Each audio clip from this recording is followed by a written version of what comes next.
Então, turma, agora nessa terceira parte do semestre, a gente vai falar então um pouquinho sobre outros tipos de produtos biotecnológicos. Nosso tema da aula de hoje é falar então um pouquinho sobre a produção de vacinas, né? As vacinas, todo o processo de obtenção delas envolve biotecnologia desde das primeiras vacinas, né, final do século XIX, começo do século XX, e a gente tem várias vacinas de tecnologias diferenciadas agora também em estudo, né, e possivelmente vão estar em uso daqui a algum tempo também. Então, a gente vai falar sobre esses diferentes tipos de vacinas. Tá? Então, além dos tipos diferentes, a gente vai falar um pouquinho sobre aspectos em relação à perspectiva delas de prevenção e tratamento de patologias diferenciadas, né, no nosso organismo, os métodos que se aplicam à produção delas e aspectos também em relação às vacinas, agora que estão em estudo aí, várias delas, vacinas de DNA e RNA. Esse é um assunto bem vasto, assim, a gente tem partes do assunto em diferentes referências, eu indiquei algumas ali para estudar esse assunto. Em particular, eu sugiro esse livro da Solange Fara, aqui, bem interessante, que fala sobre produção de vacinas também, com uma linguagem bem acessível. E eu indiquei aqui duas referências em inglês, a gente tem disponível na biblioteca esses livros também, só que agora são poucos exemplares lá, né? Fica às vezes mais difícil de emprestar, mas são livros bem bacanas também para estudar o assunto, só que são referências daí em inglês.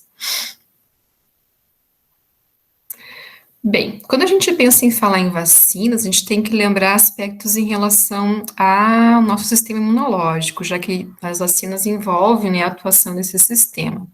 E a importância dele para nos proteger, né, de diferentes agentes infecciosos. Então, desde o nosso nascimento, né, quando nós somos bebês, né, neonatos pequenos, nosso sistema imunológico vai entrando em contato com diferentes agentes, até às vezes, dependendo da gestação, mesmo antes do nascimento, a gente também pode ter contato, né, do feto com algum agente infeccioso, né, da passagem da mãe para o feto. Mas, depois do nascimento, esse conjunto, né, de agentes que acabam colonizando, né, diferentes superfícies do nosso corpo, seja pele, mucosas, ou até organismos patogênicos mesmo que tentam invadir o nosso corpo, né, por causar um processo infeccioso, a gente vai ter que fazer algum tipo de resposta para poder frear, né, todo esse processo de invasão. Então, desde o começo, a gente tem todo um mecanismo que permite fazer um reconhecimento daquilo que é próprio e daquilo que não é próprio do organismo. E a partir desse mecanismo de reconhecimento, a gente tem vários mecanismos imunológicos que vão ser ativados. Um bem importante é aquele que envolve, então, uma resposta específica contra componentes desse agente infeccioso, de modo a permitir a produção de anticorpos, então, específicos contra esses antígenos. Aqui eu coloquei uma figurinha só para lembrar que a gente tem basicamente dois tipos de resposta imune, né, a resposta natural, inata, né, que é aquela de primeira linha, né, digamos assim, quando um agente infeccioso tenta adentrar no nosso organismo, né, isso envolve barreiras físicas mesmo de contenção, né, seja pele, mucosas, enfim, mas também a atuação de células fagocíticas, complemento, e células NK, né, natural killer. Além dessa imunidade natural, né, que é inata, e que ela inespecífica, no caso, ela vale para qualquer tipo de agente, a gente tem uma outra resposta, que é uma resposta adaptativa, adquirida e mais específica, que daí envolve a atuação principalmente de linfócitos do tipo B, com a produção de anticorpos, né, e também linfócitos T, enfim, que propiciam mecanismos celulares também de resposta específica a patógenos. Eu coloquei aqui algumas informações a mais, só em relação aos anticorpos, para a gente entender, né, a importância deles para que a gente consiga, no organismo, quando a gente produz uma vacina, estimular os linfócitos B para que eles sejam ativados e para que eles possam, então, produzir esses anticorpos em quantidade adequada, né?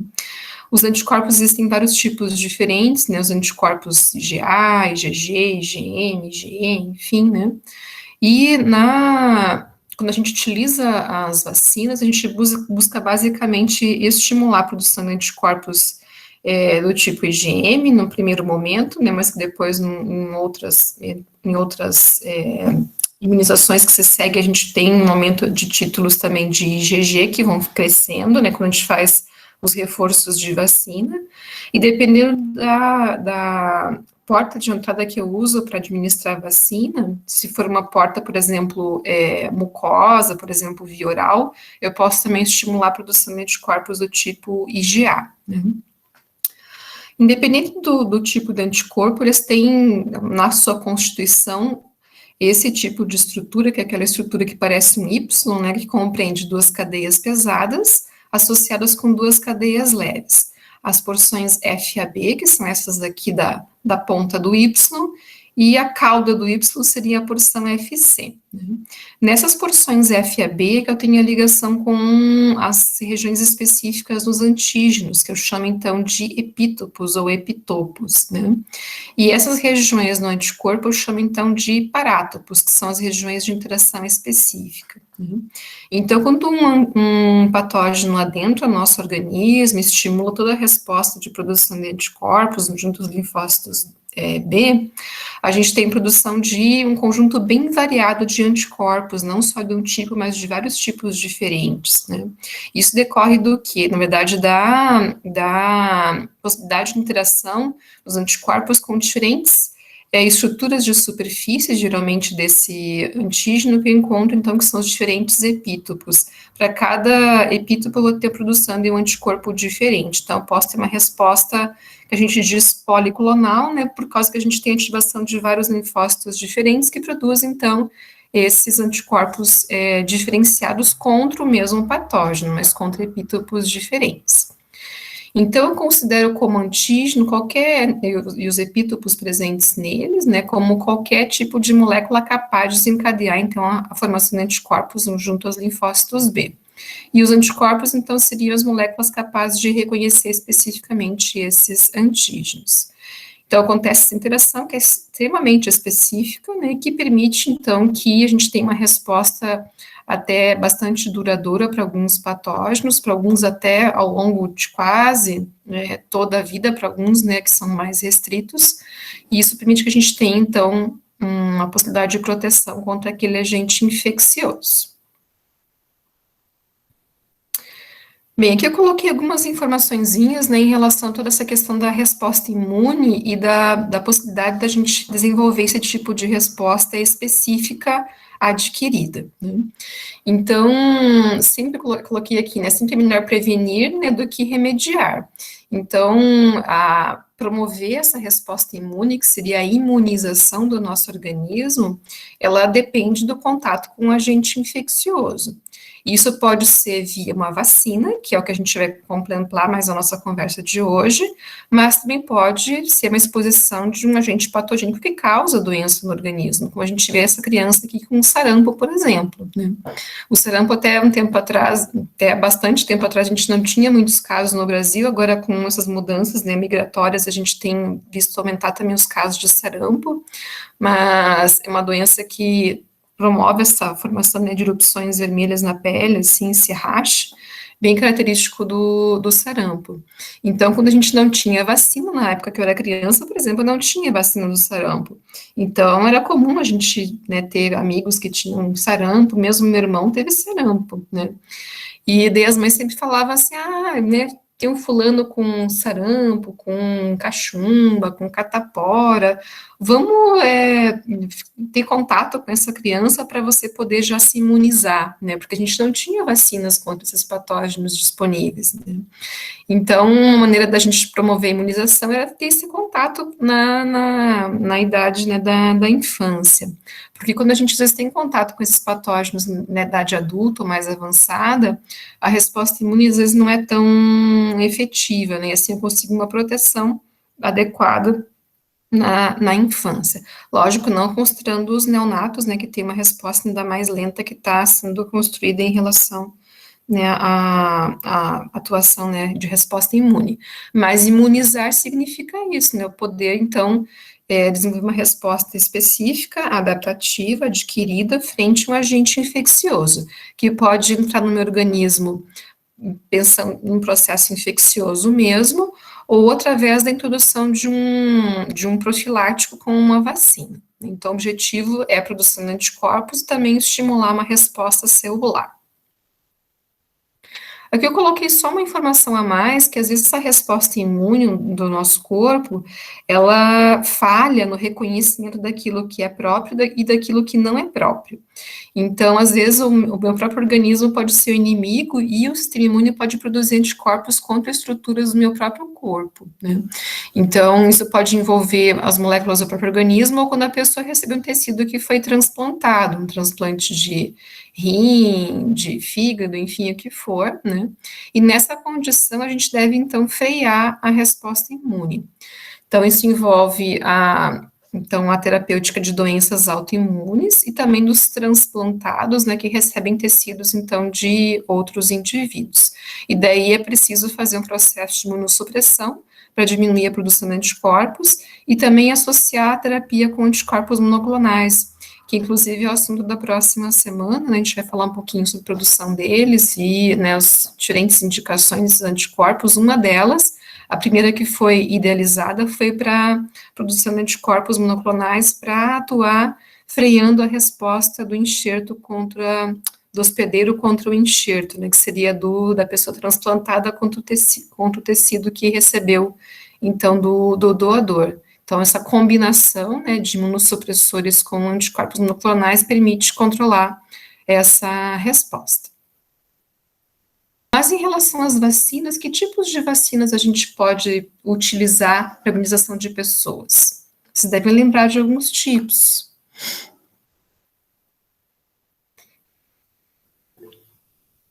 Vacina inativada.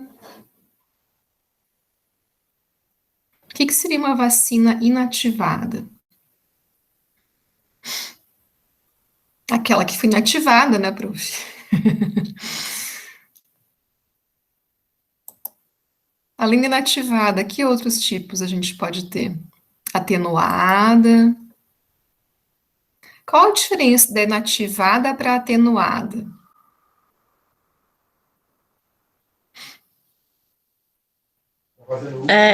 Prof, eu lembro que na atenuada o vírus ele tá vivo, mas ele não tem a capacidade de produzir a doença. Isso, perfeito. E na inativada, o vírus está inviável, na atenuada ele está, de uma certa maneira, modificado, né, seja um vírus, uma bactéria, enfim, para que ele não cause mais a doença no nosso organismo. A gente vai falar um pouquinho sobre esses mecanismos, né. Quem colocou mais aqui, vacinas conjugadas, né? O que é uma vacina conjugada?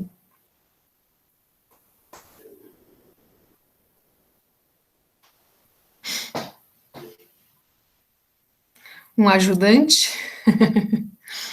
Uma conjugação, uma ligação com algum outro tipo de molécula, geralmente um polissacarídeo, alguma coisa assim que estimule um pouco mais a resposta imune, né? Se utiliza isso para aumentar o nível de resposta do organismo, né? Então se faz conjugação, então tem vacinas conjugadas, com ligação, né, com esses polissacarídeos e polissacarídeos, enfim, tem vacinas também adsorvidas, né, com adjuvantes, enfim, a gente pode usar, inclusive, também sais de alumínio, que são bastante utilizados para aumentar também essa resposta imune, né, então posso usar vários artifícios pensando na estratégia farmacêutica, né, para que a resposta seja efetiva. A gente vai discutir um pouquinho sobre isso, né, o que a gente utiliza para algumas vacinas, e algumas coisas em relação a vacinas também mais novas, né, que não são tão novas assim, mas vacinas recombinantes, né, como, por exemplo, aquelas que a gente, várias delas que a gente tem em uso, mas uma que a gente tem no PNI, no Programa Nacional de Imunizações, que é a vacina da hepatite B, né, a primeira vacina recombinante feita no nosso país, e ela, então, é uma vacina mais nova, né, e aquelas de ponta, que eu digo agora, que são aquelas que estão na crista da onda aí para para acelerar os processos de obtenção das vacinas para o Covid-19, entre elas, né, as opções com as vacinas de ácidos nucleicos, DNA e RNA, que estavam engatinhando, assim, devagarinho, né, para talvez aqui uns 10 anos estarem disponíveis e talvez por causa do Covid agora as coisas sejam mais aceleradas. Então, a gente vai discutir um pouquinho sobre elas também, certo? Deixa eu ver o que mais que tinha no Fê, chat aqui. Pode falar. a gente vai falar também sobre aquela vacina de forma nasal que estavam desenvolvendo. Eu achei bem interessante isso. Eu não vou trazer muitos dados específicos em relação a essa vacina, mas a gente pode depois comentar num outro momento também. Mas existem várias vias de administração que você pode utilizar para vacinação, né? Não só a parenteral, intramuscular, enfim, subcutânea, intradérmica, mas também as vacinas de mucosas, né, mucosa oral, mucosa nasal, então também existem outras opções, depende principalmente da porta de entrada do patógeno, né, você pode propiciar com a utilização de outras vias, a formação de anticorpos nessas regiões, né, principalmente anticorpos do tipo IgA, que vão proteger aquela região de modo mais importante, que é a porta de entrada do patógeno, né. Então, para vírus que adentram o organismo via vias aéreas aqui, né, principalmente via nasal, é interessante essa estratégia de imunização, porque você pode conseguir proteger o organismo fazendo uma administração que não é tão assim, desagradável, principalmente para as crianças, né, quem já participou de um programa de imunização para crianças, quando trabalhava em farmácia comunitária, a gente fazia, né, participar das campanhas de vacinação, as crianças não querem, né, que você injete nada nelas, elas querem uma coisa que seja mais fácil de administrar, então, ou uma gotinha via oral, né, ou alguma coisa no nasal seria também uma estratégia mais fácil de imunizar as crianças, né. Então, a gente vai comentar um pouquinho, né, sobre isso, mas não vou adentrar muitos detalhes em relação a essa vacina, tá? A gente pode conversar sobre isso em outro momento, bem tranquilo. Entendi. Então, Legal. vamos lá? Então, uma coisa que eu não perguntei. Alguém contou para vocês alguma coisa em relação a essa história da primeira vacina que foi, que foi utilizada na humanidade? A história do Edward Jenner. Bem louco.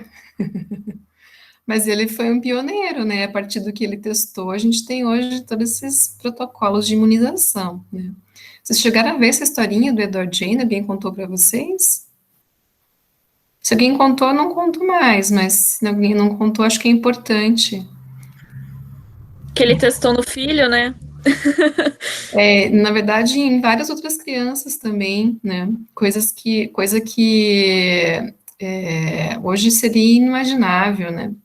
Na verdade, não era era em parente próximo, né? Mas é uma criança, né? Então, vou fazer um resgate bem rápido, então, só para lembrar algumas coisinhas em relação a isso, não vou aprofundar muito. Mas o Edward Jenner, então, ele observou no final do século XVIII, na Europa, a gente tinha uma epidemia de varíola, né, e matava muitas pessoas, embora seja uma doença que fique mais restrita ao tegumento, mas como a gente não tinha antibióticos para a época, as pessoas acabavam morrendo por causa das infecções bacterianas secundárias que, né, acabavam acontecendo em virtude da varíola. A varíola é uma doença provocada por um vírus, né, um poxvírus, e existem variantes desse vírus também que podem infectar animais, né? Então, a gente conhece tudo isso hoje, mas naquela época o Edward Jenner não sabia nada disso, né? Mas ele observou que naquela época existiam pessoas que não pegavam a varíola, e ele observou que essas pessoas que não pegavam a varíola eram pessoas que trabalhavam com ordenha de vacas, as pessoas não tinham leite na caixinha, como a gente tem hoje, né? Então as pessoas tinham a vaca em casa, né, ou enfim, e tinham pessoas que ordenhavam as vacas, então, para retirar o leite e, enfim, utilizar como alimento. E os ordenhadores não desenvolviam a varíola, né? E o Edward Jenner, então, utilizou o material das pústulas das pessoas que tinham, então, essa varíola, né, bovina, diferente, mais benigna no ser humano, né, para imunizar, então, um menino de 8 anos, né, naquela época.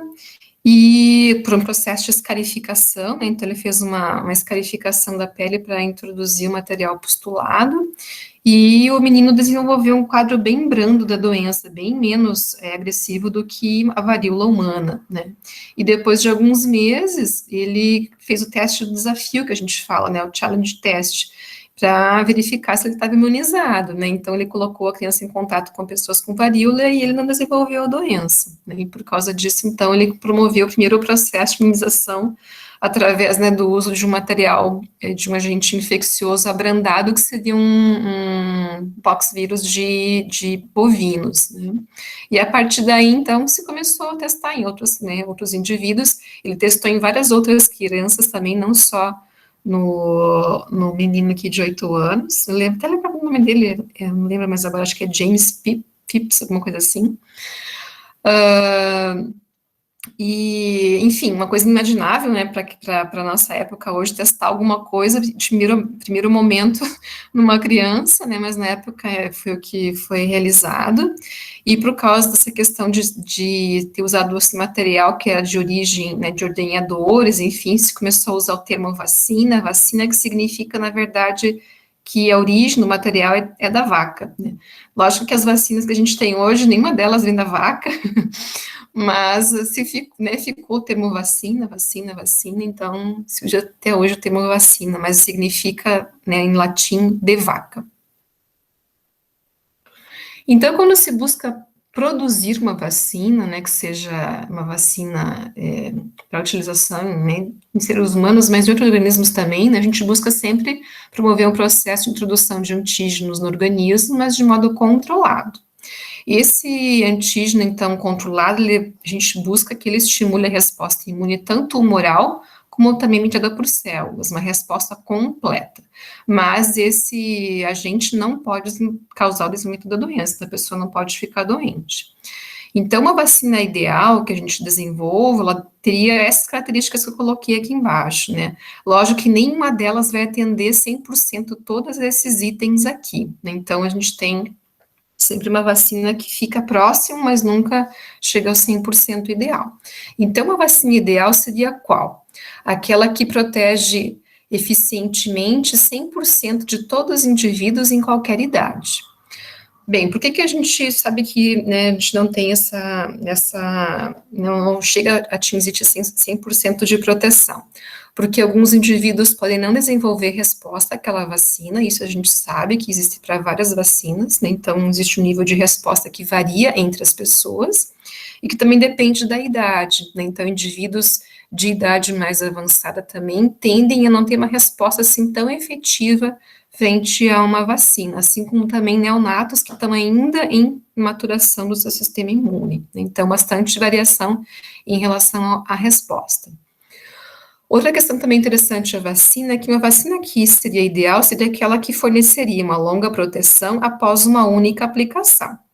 Algumas, né, poucas, é possível fazer isso, mas a maior parte delas eu preciso fazer as doses de reforço, porque depois de um tempo a gente tem diminuição dos títulos de anticorpos, né, no sangue, principalmente, e isso leva, né, a ter a diminuir, né, o nível de proteção no organismo, então, por isso, necessidade de fazer os reforços a cada 5 anos, 10 anos, né, aquelas doses que se repetem quando a gente faz a imunização inicial, por exemplo, da hepatite B, que se faz as doses lá, né, a cada mês, 3 meses, 6 meses, enfim, para poder ter uma imunização adequada, né, mas mesmo assim eu posso ter pessoas que não se imunizam, como a gente já também sabe na região aqui, região oeste, a gente tem um perfil de população bem interessante para imunização contra hepatite B, porque existem alguns componentes somente genéticos que estão envolvidos numa baixa resposta à vacina tradicional. A gente vai falar um pouquinho depois sobre outras coisas mais em relação a isso também. Bem, outra coisa também que a gente tem que lembrar quando a gente pensa em produzir uma vacina é que ela não deve provocar reações adversas, né, ou elas devem ser as reações mais brandas possíveis. Vocês devem ter visto agora nos últimos dias, né, que os testes com um tipo das vacinas que estão sendo desenvolvidas para a Covid-19, ela foi parada por um período curto, né, para avaliar justamente uma reação adversa que tinha acontecido numa pessoa, né, e que depois, aparentemente, se avaliou que não existia relação com a vacina em si, né? Mas é bem importante avaliar essas reações diversas. Não adianta eu ter uma vacina que protege 100% todas as pessoas, que consigo fazer essa proteção com uma única aplicação, mas ela tem reações adversas graves, né? Então, eu tenho que sempre ponderar todos esses aspectos. Bem, outra questão também interessante em relação à preparação vacinal é que a gente busca fazer preparações vacinais que sejam estáveis em várias condições, né? Em condições de temperatura variável, né, exposição à luz, enfim, embora a gente saiba que a maioria das vacinas também, elas são termossensíveis ou termoláveis, né, então, essa questão da temperatura é uma questão bem crítica para a atuação delas, inclusive, todo o processo de produção e distribuição de vacinas tem que respeitar uma rede de frio, para que as vacinas não sejam expostas, né, a condições de temperaturas nem muito baixas, além daquelas que elas estão sendo armazenadas, e nem altas também. Então, não posso nem congelar a vacina, nem também deixá-la a temperatura ambiente, né, por um longo período, porque ela pode perder o seu efeito. E daí, nesse caso aqui, as vacinas, essas de ponta, que a gente diz agora de última geração, que estão em pesquisa ainda, que são as vacinas de DNA ou de RNA, elas têm um perfil, né, de armazenagem mais tranquilo, assim, elas podem ficar à temperatura ambiente por um tempo bem interessante, sem prejuízo da sua ação. Diferente, por exemplo, de uma vacina feita com proteínas, né, ao invés de ácidos nucleicos, que as proteínas são mais sensíveis, ou mesmo polissacarídeos, glicoproteínas, né, ou lipopolissacarídeos, que são mais sensíveis à temperatura. Então, por isso, a gente deve estocar boa parte delas né, em temperaturas controladas de 4 graus Celsius. Outra questão também que a gente busca quando faz uma vacina é pensar em vias de administração que sejam fáceis, né, principalmente a via oral. Mas nem sempre isso é possível, porque dependendo do que a gente vai estar utilizando como componente vacinal, esse componente ele pode ser inativado, né, pela mucosa gástrica, pelo ácido clorídrico, enfim, pela atuação de enzimas. Então, boa parte delas eu não consigo fazer administração via oral. Eu tenho que fazer administração injetável daí, para garantir que ela esteja numa apresentação adequada para que ela possa desencadear a resposta imune também esperada. Então, isso acaba dificultando um pouquinho de administração, principalmente para as crianças, né, que não são tão adeptas das injeções. Também outra coisa bem interessante, muito pensada no nosso momento hoje, é a estratégia de produção de uma vacina que permita obter quantidades grandes, né, em tempos curtos, então quantidades ilimitadas e em tempos reduzidos. Daí também a gente vai falar um pouquinho mais sobre a importância das vacinas de DNA ou de RNA, que são aquelas que propiciariam, né, a produção em grande escala, em tempo bastante reduzido, diferente da escala de produção das vacinas tradicionais clássicas, né. E quando a gente pensa também em produção de vacinas, principalmente quando a gente acompanha os institutos de pesquisa públicos no Brasil, né, como o Butantan, ou mesmo a Fundação Oswaldo Cruz, né, Biomanguinhos, que produzem as vacinas que fazem parte do PNI, do Programa Nacional de Imunizações, eles sempre pensam em obter, né, essas vacinas de modo ideal, mas que sejam obtidas a partir de processos que envolvam um baixo custo, né, para que a gente não tenha também uma elevação, né, dos gastos aí com o Ministério da Saúde. Bem, então, quando eu penso em produzir vacina, eu tenho que pensar em todos aqueles fatores, né, e também nessa questão de como é que vai ser a minha resposta, o que eu espero em relação à minha resposta. Para que eu desenhe a vacina, eu tenho que entender como que acontece o processo de patogênese, como acontece a invasão do organismo, todo o processo da doença. Então, eu coloquei alguns exemplos aqui, né? Por exemplo, no caso do tétano, o que vai causar o tétano no organismo, né? Não vai ser a bactéria tetânica que vai causar a doença, mas sim a toxina tetânica que vai causar, né, o tétano. Então, nesse caso, o que é importante quando a gente pensa na imunização? usar a toxina de modo, né, inativado para que a gente possa propiciar a resposta imune. Para quando a pessoa entrar em contato com a bactéria e ela produzir a toxina, que os anticorpos neutralizem a toxina, que é o que vai desenvolver o teto, né, e não a bactéria que ela pode se multiplicar normalmente, né, mas a pessoa que foi vacinada, ela vai produzir, então, anticorpos específicos contra a toxina tetânica. Então, nesse caso aqui, eu vou projetar a vacina para que ela estimule uma resposta imune humoral, onde o principal fator que vai desencadear a resposta vai ser o anticorpo, né? Já o fator solúvel, né, anticorpos neutralizantes, então, contra aquele, no caso aqui, contra a toxina.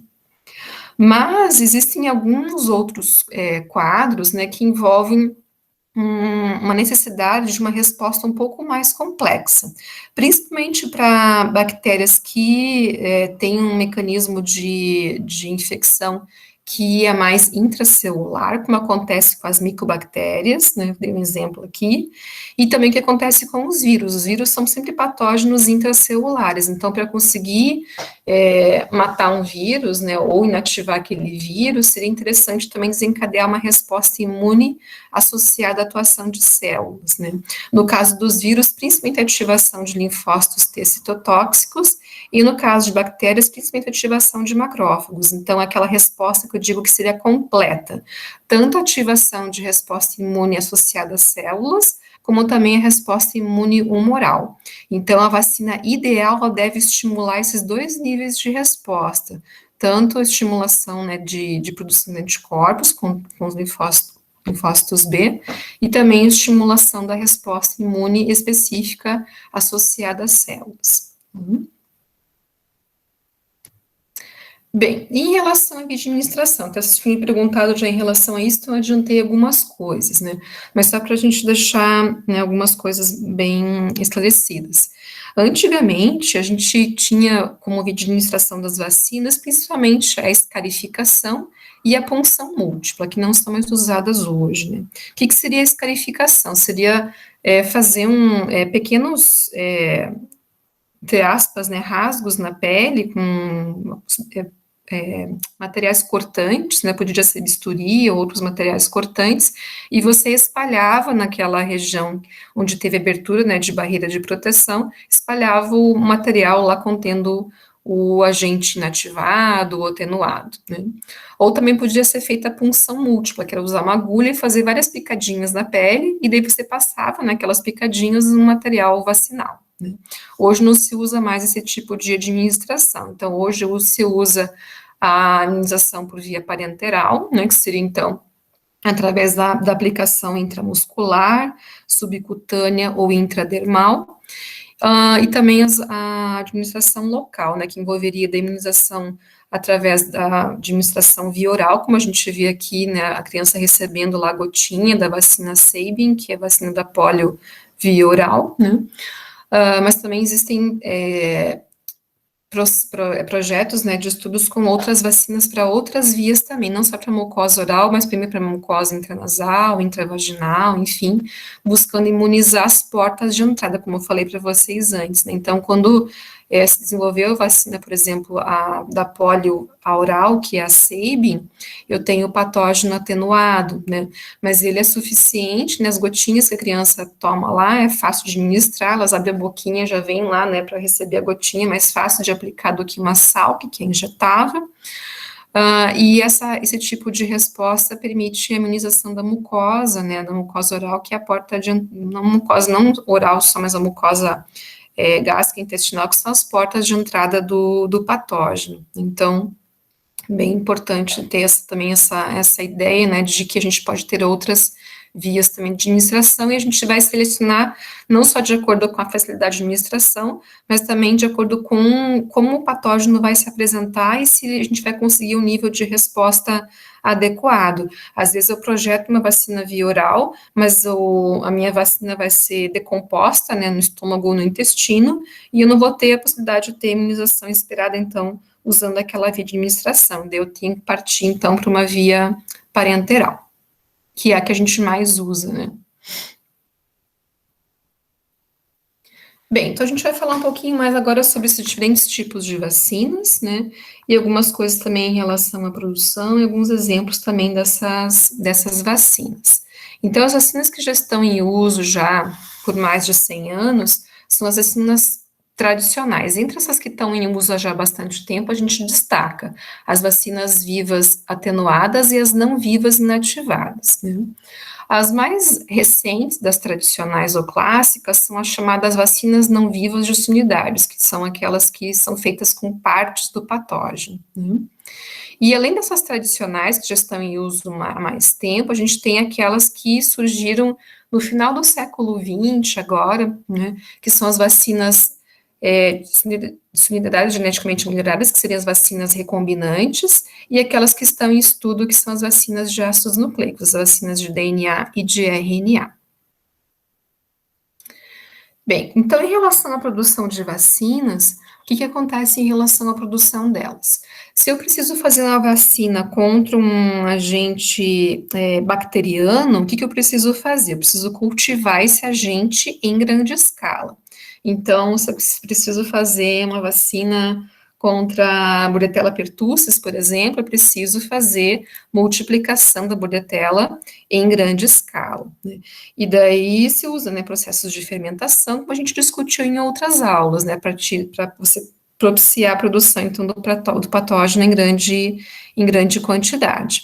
Depois desse processo de multiplicação em grande escala, se pode fazer vários processos daí, que seriam de inativação ou de atenuação desse patógeno, para que eu possa usá-lo inteiro, né, ou posso usar partes dele também. Se eu faço, então, processo de purificação, eu posso usar, então, unidades desse patógeno.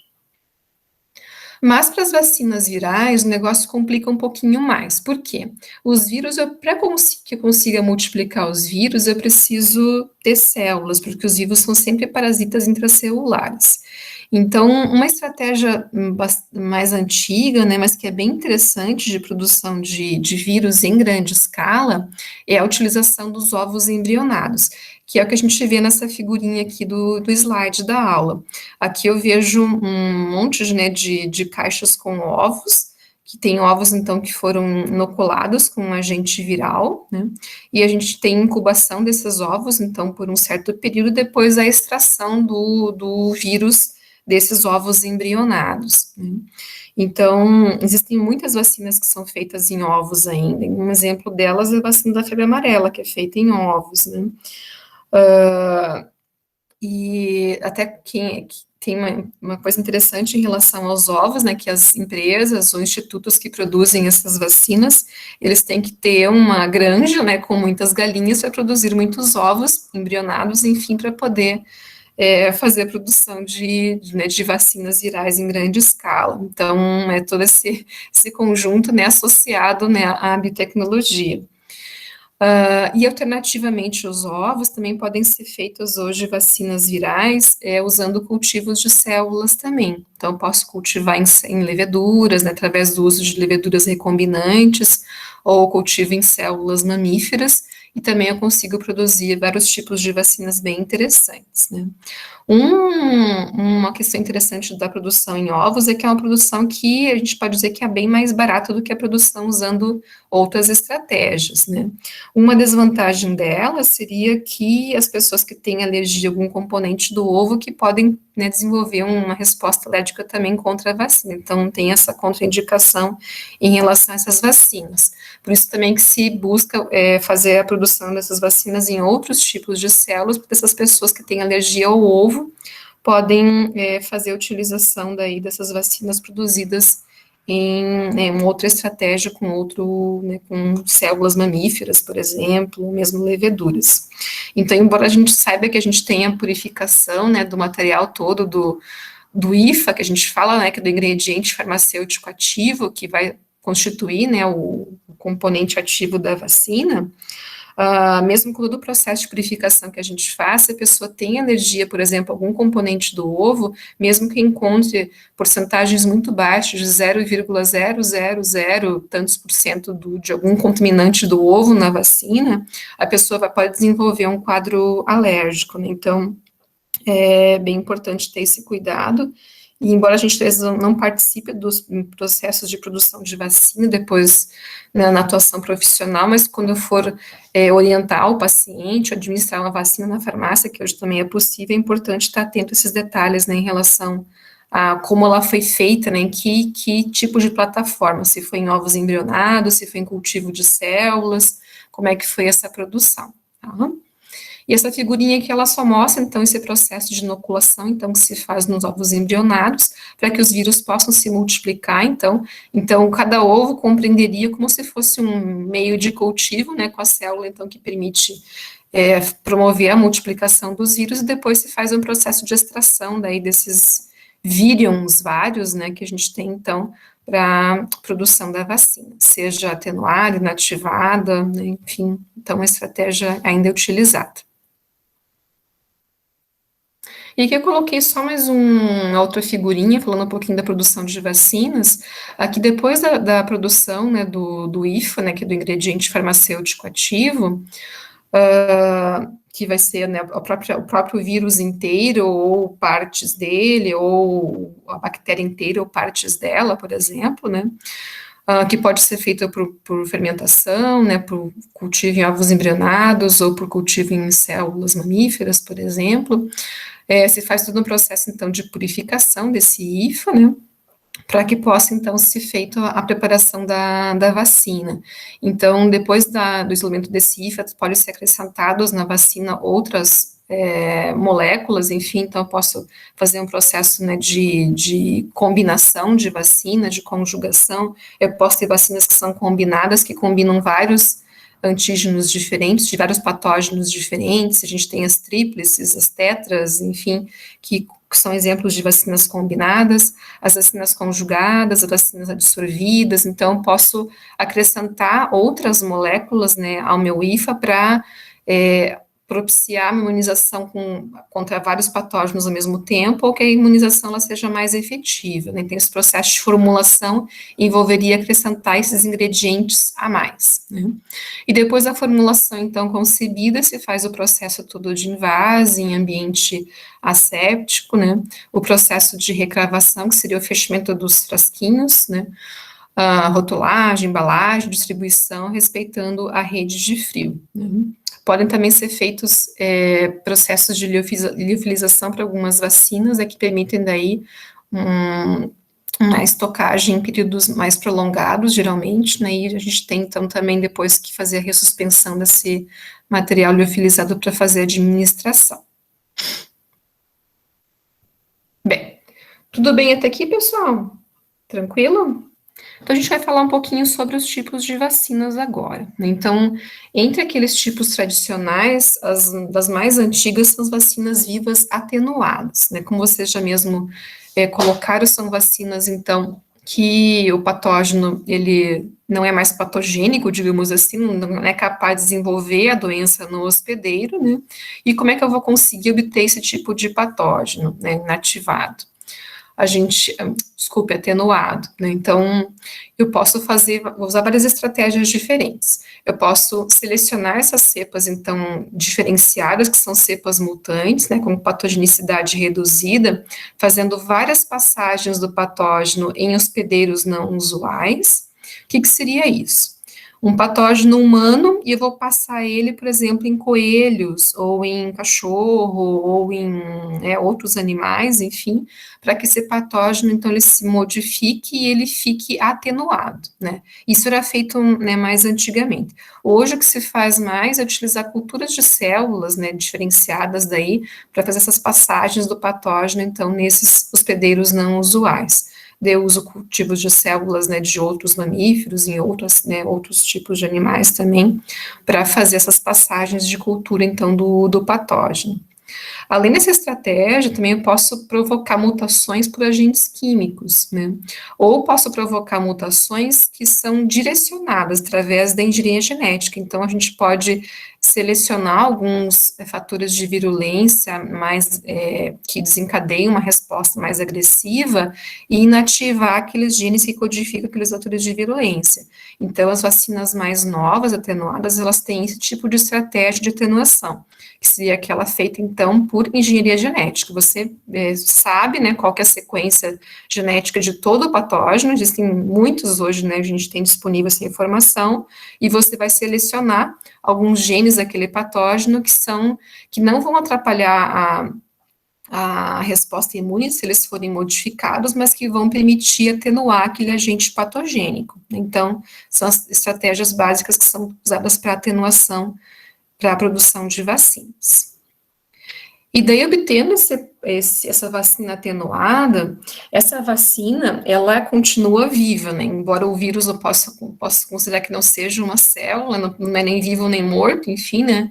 Mas a gente também considera, né, os vírus que existem vacinas, né, para eles também atenuadas, então seriam vacinas que são capazes de se multiplicar no hospedeiro, seja a bactéria, que vai estar viva ainda, ou um agente viral que vai estar viável, né? Então, esse tipo de vacina é uma vacina que a gente diz que a vacina é ideal, porque ela é super eficiente em induzir a resposta imune. Por quê? Eu posso usar pequenas doses, porque como o patógeno ele vai se multiplicar no nosso organismo, seja bactéria, seja vírus, enfim, eu consigo usar uma aplicação ou aplicações seguidas, mas em pequenas doses, que já vão induzir uma resposta bem interessante. E a resposta, geralmente, ela é duradoura e é uma resposta completa. Por que eu digo que a resposta é completa? Porque eu tanto consigo fazer uma resposta humoral, com produção de anticorpos, como também uma resposta celular, com ativação de linfócitos, macrófagos, então, que podem também auxiliar nesse processo de resposta, né? Digamos assim, uma desvantagem dessas vacinas é que essa atenuação ela pode ser insuficiente, em alguns casos, ou pode acontecer a reversão da atenuação, né? Lógico que isso, quando a gente pensa em produção em escala industrial, né, e usar, né, essa vacina como um produto farmacêutico, enfim, se busca, lógico, fazer uma atenuação que não seja revertida, que tenha um risco muito baixo de reversão, né, por isso que hoje se dá preferência por fazer a atenuação através das técnicas de engenharia genética, né, que isso permitiria, então, uma administração mais segura do patógeno, então, no organismo humano, no hospedeiro, né. No caso, por exemplo, dos vírus, também existe, né, para os vírus, principalmente os vírus que são com material genético de DNA, né, a possibilidade de incorporação do material genético do patógeno no genoma do hospedeiro, né, então, como os vírus não estão se multiplicando e promovendo os processos, né, de formação de novas partículas virais também, há uma chance disso acontecer também, né, embora a gente não tenha riscos, né, que sejam mensurados, né, em relação a essa estratégia, né, de utilização de vírus atenuados. Aqui eu coloquei alguns exemplos de vacinas atenuadas, então, que a gente tem disponíveis aqui no Brasil. Então, a varíola a gente não tem mais, né, eu coloquei aqui só para a gente lembrar, mas a gente nem utiliza mais. Mas varicela zoster, febre amarela, rubéola, sarampo e cachumba, pólio, que é o do tipo da gotinha, né, a Sabin, e o rotavírus também, que é via oral, né, também para imunização de porta adiantada de patógeno. E além dos agentes virais, também bactérias como a vacina BCG, que é feita com bacilo calmeguerin, né, que a gente usa já desde do final do século XIX, começo do século XX, para imunização contra a tuberculose, e também vacina atenuada contra a salmonella tif, também está disponível hoje. Além das vacinas atenuadas, a gente tem as vacinas também inativadas, né? Elas, então, apresentam o patógeno completamente inativo, ou seja, a bactéria morta e o vírus inviável, não consegue se multiplicar no nosso organismo, né? Então, eu digo que é uma vacina não viva, né, ou morta, e isso a gente consegue facilmente usando agentes químicos vários, né, posso usar formaldeído, glutaraldeído, né, ou agentes físicos, né, como radiações, calor, e assim, eu inativo, né, aquele agente viral ou aquele agente bacteriano. Quando a gente compara essa vacina inativada com aquela anterior que é atenuada, essa vacina é super segura, né, porque o agente não é capaz de se multiplicar no hospedeiro, então ele está morto ou está inviável, né? A produção dessas vacinas também é uma produção mais fácil de quantificar e mais fácil de definir, embora a estratégia de produção seja basicamente a mesma, né, multiplicar os agentes em larga escala, seja em fermentadores, seja em culturas de células ou em ovos embrionados, né, para os vírus, mas eu consigo fazer uma produção que é mais fácil de controlar, porque eu aumento, né, faço multiplicação, depois inativo o patógeno, é diferente de eu ter um patógeno atenuado, que é um pouco mais complicado, né? Então, a vacina que eu, quando comparo com a outra, ela seria uma vacina super segura, né? Só que ela é menos eficiente em induzir a resposta imune. Então, eu preciso usar altas doses do patógeno, preciso ter muito mais quantidade de patógeno inativado para conseguir ter uma resposta imune adequada, e também eu preciso fazer várias imunizações para conseguir gerar resposta imune duradoura, né? E a gente observa que para essas vacinas inativadas, o principal nível de resposta é o nível humoral, ou seja, com produção de anticorpos. A gente tem pouca, né, ativação de resposta celular, pouca ou nenhuma, para boa parte das vacinas inativadas. Então, isso restringe um pouquinho as opções, né, de patógenos que eu vou poder pensar para a utilização de uma vacina inativada. Embora a gente tenha vacinas virais inativadas, mas para alguns patógenos, às vezes pode ser uma opção que não seja tão efetiva como uma atenuação. Aqui eu coloquei exemplos também de vacinas, então, inativadas. A gente tem a vacina da polio, que é aquela injetável, que é a do tipo Salk, que hoje está disponível no Brasil também. A gente não tinha no PNI até um tempo atrás, agora a gente tem disponível. E ela foi introduzida basicamente para diminuir risco, né, de uma reação adversa mais grave em crianças que recebiam a vacina polio Sabin, né, que era aquela via oral. Existiam alguns registros, né, de respostas de reações adversas, né, um pouco mais importantes, e daí eles começaram a utilizar a Salk para imunização de neonatos, né, então depois nos reforços, depois mais à frente, é que se utiliza a Sabin, né.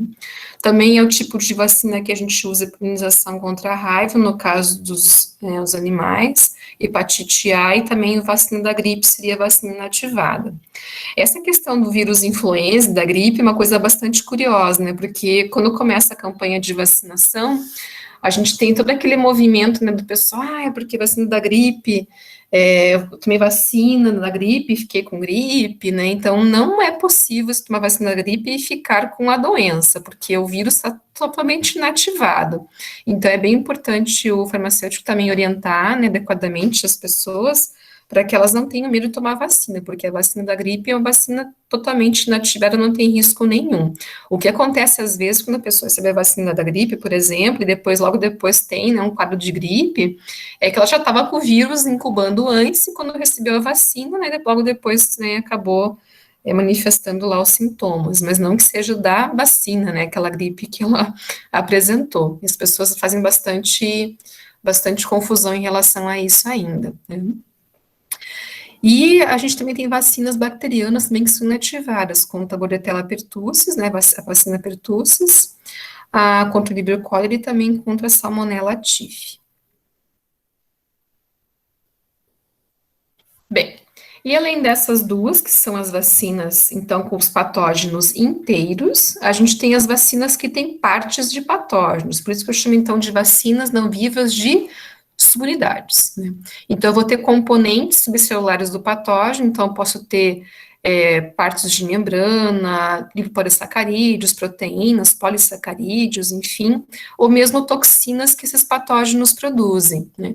Então, se faz também o cultivo desses patógenos para você recuperar esses fragmentos, né, do patógeno ou certos componentes do patógeno, depois em estratégias de purificação. Então, se faz a extração a partir de suspensão bacteriana, com estágio de purificação que se seguem, ou a obtenção de toxinas, então, que são inativadas quimicamente para a produção dos chamados toxoides, que é o que a gente encontra para vacinação contra o tétano e a difteria, né, os toxoides tetânico e diftérico.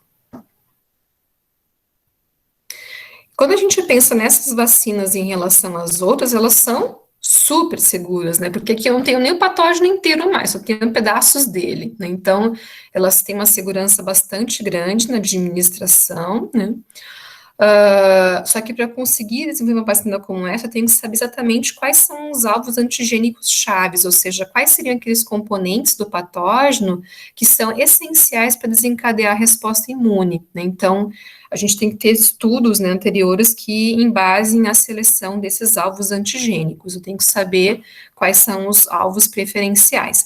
Geralmente, esses alvos antigênicos são estruturas de superfície, né, seja de membrana, de cápsula, por exemplo, de bactéria, de polissacarídeo, no caso de vírus, por exemplo, de envoltório, né, enfim, com proteínas no envoltório viral, né, ou no caso, por exemplo, de bactérias que produzem toxinas, que causam os quadros, né, de, por exemplo, de tétano e de difteria, a gente pode usar, então, as toxinas inativadas, que são os toxoides, né. Esse tipo de vacina também, como não vou ter patógeno nem inteiro mais, só pedaços dele, não tem capacidade nenhuma de se multiplicar no hospedeiro, né. Só que daí, nesse caso também, eu tenho uma resposta que não é tão completa como a gente viu lá para a vacina atenuada. Então, geralmente eu vou obter uma resposta imune humoral, também usando esse tipo de estratégia, e tenho que acrescentar esses fragmentos, né, de patógeno adjuvantes para aumentar a resposta imune. Eu posso usar vários tipos de adjuvantes diferentes. Eu posso usar lipopolissacarídeos bacterianos, posso usar sais de alumínio, que é o que mais comumente se utiliza, e a gente vê que fica em suspensão, né, o material com o uso desses adjuvantes, então fica uma preparação turva, né, por causa disso. Então, são estratégias para aumentar a resposta imune, que às vezes só com, né, os componentes do patógeno não atinge nível suficiente. E também, geralmente, é preciso ter múltiplas administrações para gerar imunidade duradoura. Então, se fazem os reforços também de tempos em tempos para manter aquela resposta em nível adequado. Bem, outra coisa também importante quando se desenvolve esse tipo de vacina é que eu vou usar partes do patógeno. E daí, dependendo do patógeno que eu vou utilizar, eu posso ter outros subtipos, né? E se eu for usar um componente de um subtipo, às vezes aquele componente não protege de modo cruzado os outros subtipos do patógeno. Eu precisaria ter componentes de cada um dos subtipos presentes naquela preparação vacinal, né? Por isso que a gente tem, às vezes, combinação, né? Vacinas combinadas com vários antígenos diferentes. Aqui eu coloquei exemplos também de vacinas não vivas de unidades, então exemplos de vacinas bacterianas, então os toxoides de difteria e tétano, que a gente conhece então como DT, né? Também a gente tem a vacina aceolar, de Bordetella pertussis, que é uma vacina que geralmente provoca menos reações adversas do que a vacina celular, que é aquela que a gente viu antes que é inativada, né? Então, a celular é só um extrato bacteriano, extrato proteico bacteriano, e para pessoas que tiveram já reação com a celular, indicado é usar, então, a versão acelular de pertussis. E também a vacina que a gente utiliza para vacinação contra meningococos, pneumococos, os diferentes tipos, né? A gente tem vacinas com vários tipos diferentes, e a gente vai encontrar, então, polissacarídeos desses patógenos aqui, assim como também de hemófilos influenza, que vão permitir desencadear a resposta imune e a proteção, então, contra esses agentes. Tá? Aqui eu coloquei uma foto, né, de uma das vacinas que a gente tem bastante em uso aqui no PNI no Brasil, que é DTP associada com RIB, né, DTP difteria, toxoide diftérico tetânico, o componente pertussis, e o RIB, que é o polissacarídeo de hemófilos influenza do tipo B, né, então seria a tetra bacteriana, né, essa vacina aqui. Vacina combinada também. Bem, essas são as vacinas clássicas, né? Tudo bem em relação a elas, pessoal? Tudo tranquilo?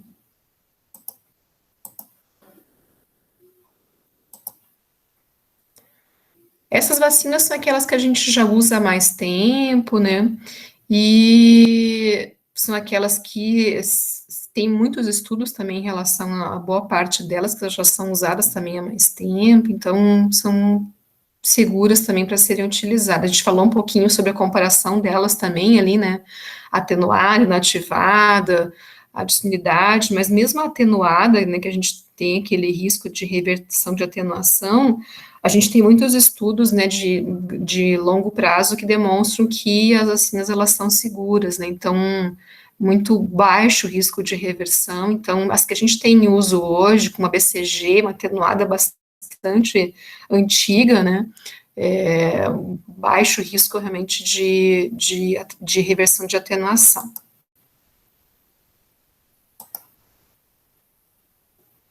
Ah, sim, Tiago, eu fiz uns ajustes assim um pouquinho antes da aula e acabei não postando para vocês no sistema. Depois eu posso colocar na hora do intervalinho para vocês os slides da aula, assim. Me perdoem porque eu tinha notícias do Covid para colocar nos slides também. E daí eu fiz uns recortes no comecinho, ali um pouquinho antes da aula também para ajustar. Então acabou não dando tempo, porque mudou muita coisa. Em uma semana, assim, tinha novidades várias do Covid, então eu quis colocar também ali só para fazer um resgate e comentar um pouquinho sobre isso com vocês também, tá bom? Então vamos continuar. Então, das vacinas mais recentes, né, desenvolvidas, a gente destaca, então, essas vacinas não vivas, também de imunidades, que a gente chama, então, de geneticamente melhoradas, ou seriam aquelas vacinas de imunidades recombinantes, né? Como é que se produzem, então, essas vacinas? Como elas são recombinantes, se utiliza, então, as técnicas de engenharia genética para promover né, a formação de moléculas de DNA recombinante. Então, o processo de produção delas, ele é um pouco distinto daquilo que a gente viu anteriormente. Para aquelas 3 vacinas anteriores, eu preciso cultivar o patógeno. Eu preciso cultivar o patógeno para atenuá-lo, para inativá-lo ou para extrair partes dele. Então, eu preciso ter o patógeno em cultivo, seja bactéria, seja vírus, né? Nesse caso aqui, eu não preciso cultivar o patógeno em si. O que eu vou fazer? Eu vou utilizar informações disponíveis do patógeno, que a gente depois até vai falar um pouquinho mais sobre isso depois ao longo das próximas semanas, depois nas aulas práticas também, que a gente vai ter uma aula prática sobre bioinformática, e a gente tem hoje uma infinidade de informações disponíveis em bancos de dados, né, de bioinformática. E a partir desses bancos de dados, eu posso selecionar, então, sequências que eu sei que codificam porções antigênicas chaves, e utilizar depois essa informação para desenhar iniciadores ou primers para amplificar esse tipo de gene do patógeno que eu vou produzir a vacina, né? Então, ao invés de cultivar o patógeno e inativar, atenuar ou extrair partes dele, eu vou extrair o DNA dele em laboratório, né? Vou amplificar um ou mais genes que eu considero que são importantes, que codificam porções antigênicas chaves, e vou clonar esses genes em um plasmídio. E introduzir esse plasmídio em um outro tipo de célula, que pode ser uma bactéria não patogênica, uma levedura não patogênica, ou uma célula mamífera também, né? Então, eu vou fazer vou ter obtenção de um organismo OGM, modificado geneticamente, que apresenta, né, no seu plasmídio que foi acrescentado, um gene da bactéria patogênica, ou do vírus patogênico, né? Então, eu vou criar um organismo, no caso, modificado geneticamente, que vai me permitir obter aquilo que eu preciso. Então, a partir desse organismo modificado geneticamente, eu vou induzir ele a usar aquela informação nova que ele recebeu. E ele vai, então, funcionar como se fosse uma pequena fábrica do meu IFA, do meu ingrediente farmacêutico ativo, né, que seria o componente vacinal. Então, eu vou estimular que a bactéria, né, a levedura ou a célula mamífera expresse aquela informação genética nova que ela recebeu, e ela vai produzir, então, moléculas de RNA e as proteínas, então, a partir daquela informação genética nova. Então, a partir daí, eu consigo, por exemplo, produzir antígeno, por exemplo, contra o antígeno de superfície do vírus da hepatite B, com cultivo, por exemplo, em leveduras. As leveduras, elas vão receber essa informação genética que eu vou passar para elas na forma de um plasmídio, elas vão decodificar essa informação, produzir o antígeno de superfície do vírus da hepatite B, e eu vou depois purificar esse antígeno a partir de leveduras. Então, não preciso mais produzir o vírus, né, com cultivo em células mamíferas ou em ovos embrionados, enfim. Eu produzo um organismo modificado geneticamente e ele permite, então, expressar aquilo que eu preciso produzir. Então, esse OGM, ele é a minha pequena fábrica do meu IFA, do meu ingrediente farmacêutico ativo, do meu componente vacinal, né? Então, eu consigo fazer isso, né, expressando, então, antígenos proteicos em bactérias, em leveduras ou em células mamíferas, bastando introduzir, então, um plasmídio contendo o gene que codifica a proteína de interesse, que no caso aqui vai ser a proteína proveniente do agente patogênico. Então, o gene vem dele também, né? E eu consigo não só produzir componentes do patógeno, como também toxinas que ele também produza, né? Porque ele produz toxinas a partir da informação genética também que ele apresenta. As toxinas também são moléculas peptídicas proteicas. Aqui eu coloquei uma outra figurinha mostrando qual que seria a estratégia, então, de produção do vírus da hepatite B, do vírus, não, desculpe, da vacina contra a hepatite B, que é aquela que a gente utiliza para imunização, né, já desde o final do século XX. Então, como é que se faz essa estratégia de produção?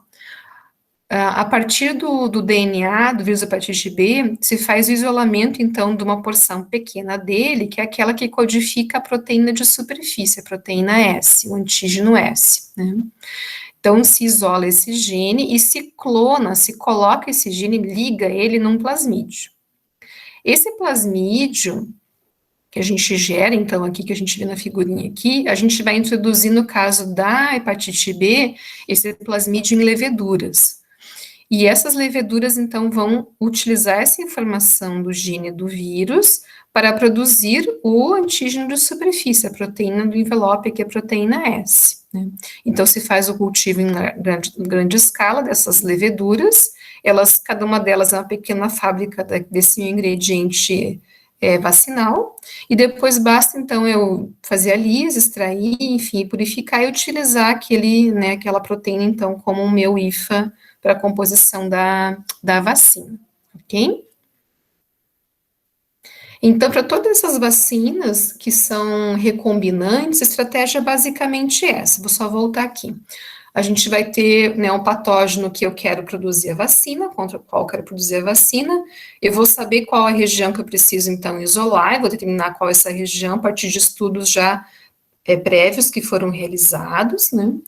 Faço todo esse processo, né, de extração do DNA ou do RNA do patógeno no laboratório, produzo, né, o segmento que eu preciso, clono esse segmento no plasmídio e introduzo isso numa célula, que pode ser bactéria, levedura ou célula mamífera.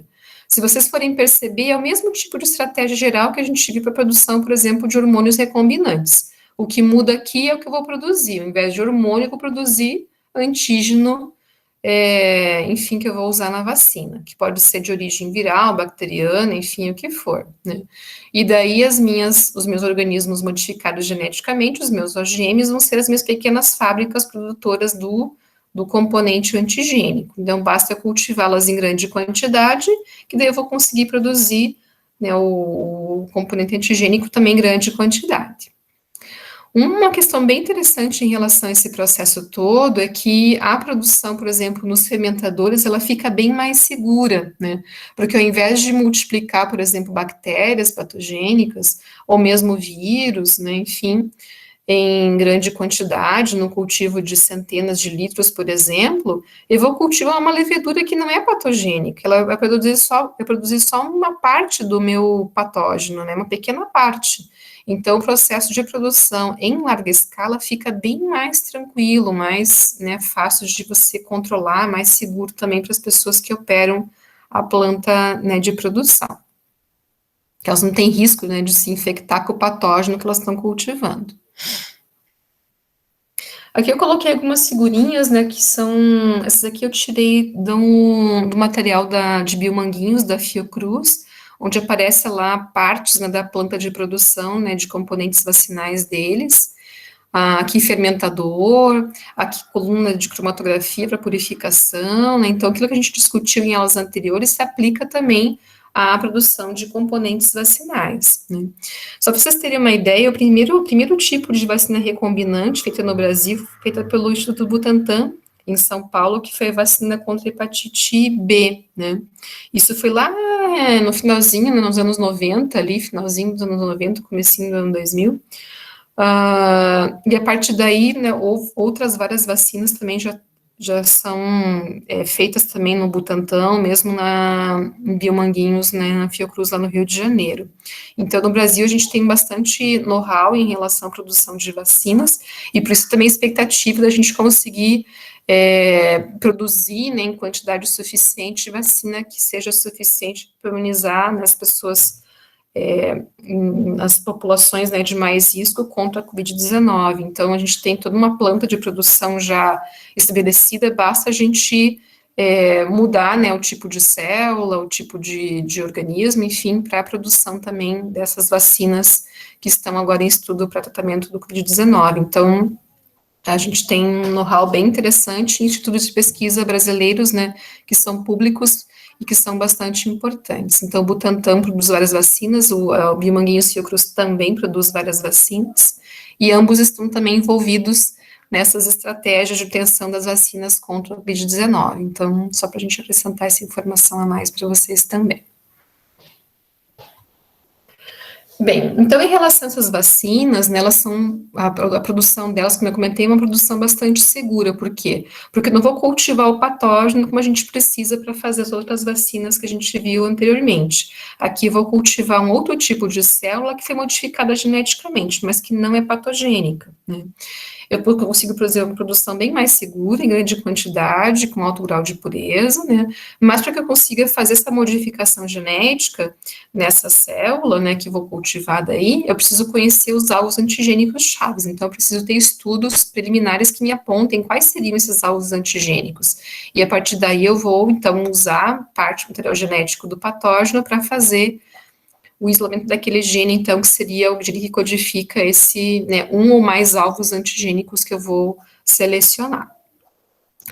Esse tipo de vacina também, como a gente produz usando né, um tipo de célula diferente. Eu não vou usar célula para imunizar ninguém, eu vou extrair a partir dessas células modificadas o meu IFA, o meu, né, o ingrediente farmacêutico ativo. Esse componente, né, como ele é de sumidade, ele é parte do patógeno, não tem capacidade nenhuma de se multiplicar no hospedeiro. Então, ele tem um perfil que parece aquelas vacinas de sumidades tradicionais. Então, contém partes do patógeno, né? E por causa disso, eu preciso, então, usar adjuvantes, né, vários, para aumentar a resposta imune, como acontece para as vacinas de sumidades também, que são aquelas tradicionais. Também preciso fazer várias administrações, e a minha resposta imune principal vai ser a resposta imune humoral também, com produção de anticorpos, né, a resposta principal seria essa. Exemplos de vacinas, né, que a gente tem recombinantes, existem várias, então eu trouxe aqui a informação da vacina que utiliza, então, o HBsAg, né, o antígeno de superfície do vírus da hepatite B. Ela é feita, então, em levedura, Saccharomyces cerevisiae, né, primeira vacina recombinante feita no mundo, né, e no Brasil também, pelo Butantan, lá em São Paulo. E além dessa, a gente tem várias outras também. Coloquei um outro exemplo de vacina recombinante também, que a gente tem disponível hoje, que é a vacina contra o HPV, né? Também uma vacina que é feita em Saccharomyces cerevisiae, e daí, nesse caso aqui, é possível combinar antígenos diferentes, né, que estão presentes, então, em vários subtipos do HPV. Então, ele é um tipo de vacina que protege de modo cruzado, né, contra o subtipo 6, o 11, 16, 18, que é aquela tetravalente contra o HPV, que são os subtipos mais associados com desenvolvimento de câncer de colo de útero nas mulheres, né, então, daí a importância de vacinação contra o HPV nas crianças em faixa etária ali pré-puberdade, enfim, para que elas estejam imunizadas contra esse vírus, tanto meninos quanto meninas, né? E também a gente tem vacinas bacterianas também em desenvolvimento, né, com essa estratégia. Então, com, por exemplo, da Bordetella pertussis, com mutações em alguns códons para produzir toxina de Bordetella pertussis, então, que seria uma alternativa também à vacina celular e acelular, aquela de unidade tradicional, né? E aqui eu coloquei uma figurinha mostrando, né, o vírus da hepatite B e os diferentes antígenos que a gente pode ter na superfície. Então, a vacina clássica contra esse vírus é aquela que contém o antígeno S, mas muitas pessoas que recebem essa vacina, elas não se imunizam contra esse agente. Então, alguns grupos trabalham em estudos para produção de outras vacinas contra a hepatite B que sejam mais efetivas na imunização de pessoas que já receberam a vacina tradicional, usando daí outros antígenos de superfície.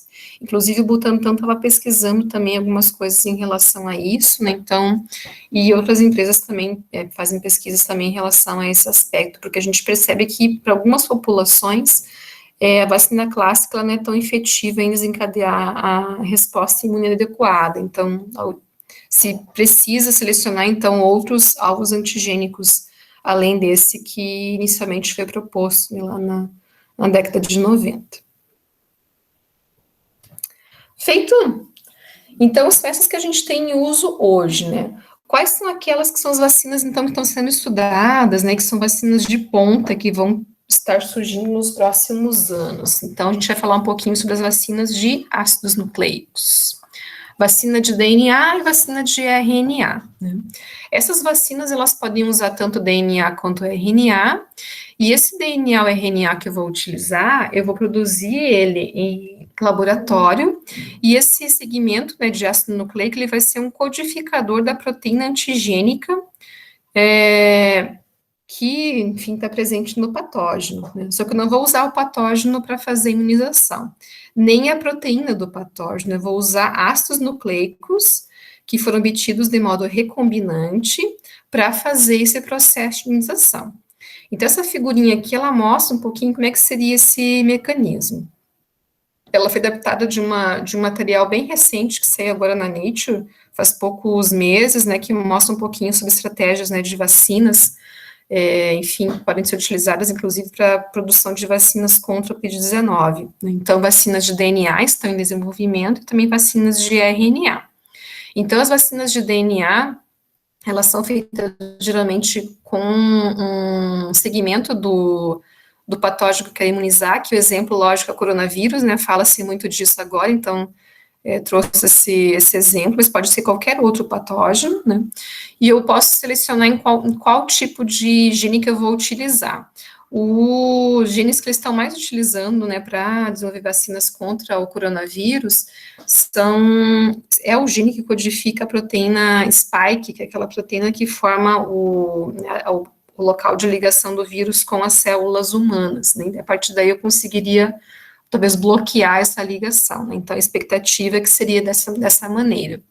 Então se constrói esse DNA recombinante, que compreende um plasmídio, contendo o segmento do gene que eu quero que as células humanas expressem, então, esse antígeno, né?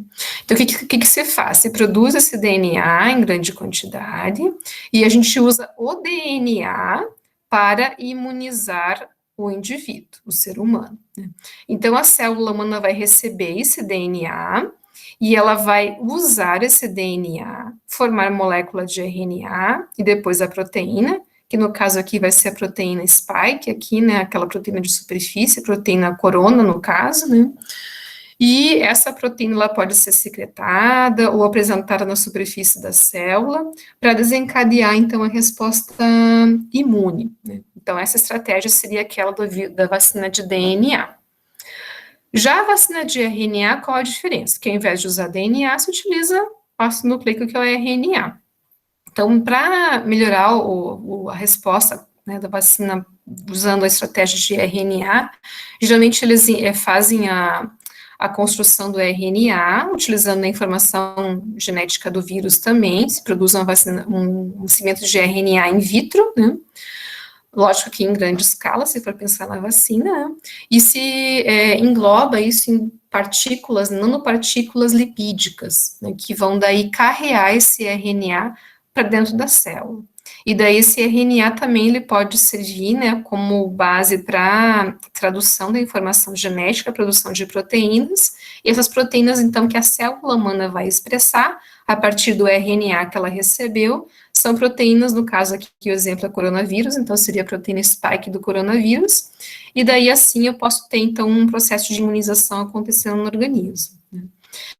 Então, um detalhe bem interessante desse tipo de vacina, diga. Só para eu não entendi direito ali o processo. Vai ser introduzido na célula humana, na pessoa, essa sequência que codifica essa proteína, é isso? Isso E daí daí. o humano vai começar a produzir essa proteína, e daí o corpo vai perceber que não é uma proteína do corpo e vai criar uma reação E imunológica? exatamente isso, Thiago, Ai, que exatamente isso. loucura!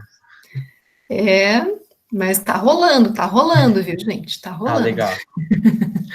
Então, na verdade, tem várias vantagens em relação a isso. Uma vantagem, existem várias, né? Eu vou destacar duas.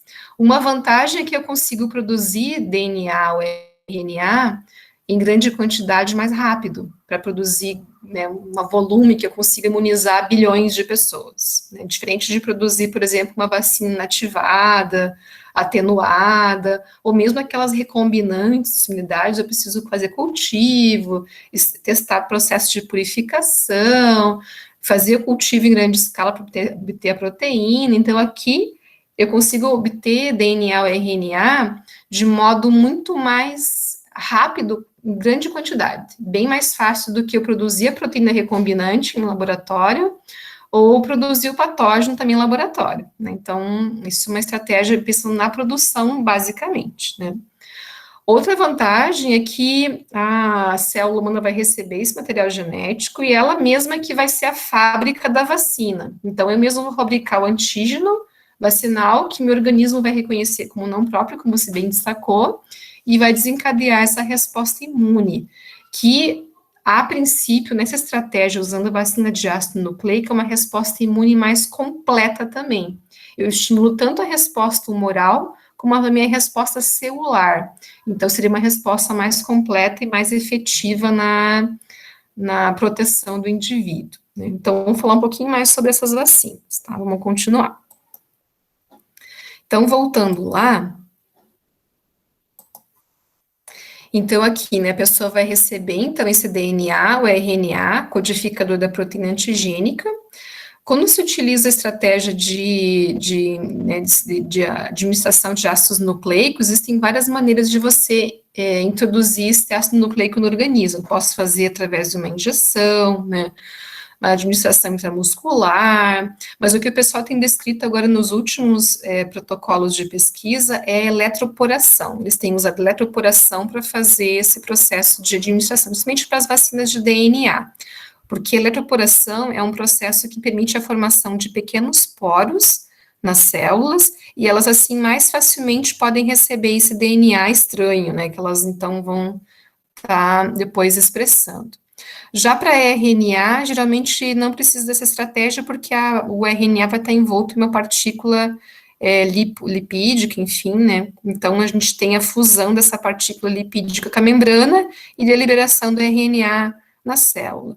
Mas para DNA se utiliza, agora, tinha várias estratégias, depois eu vou comentar um pouquinho sobre elas lá, mas a eletroporação é a que está sendo mais usada agora nos últimos protocolos, né, de estudo de vacinas de DNA.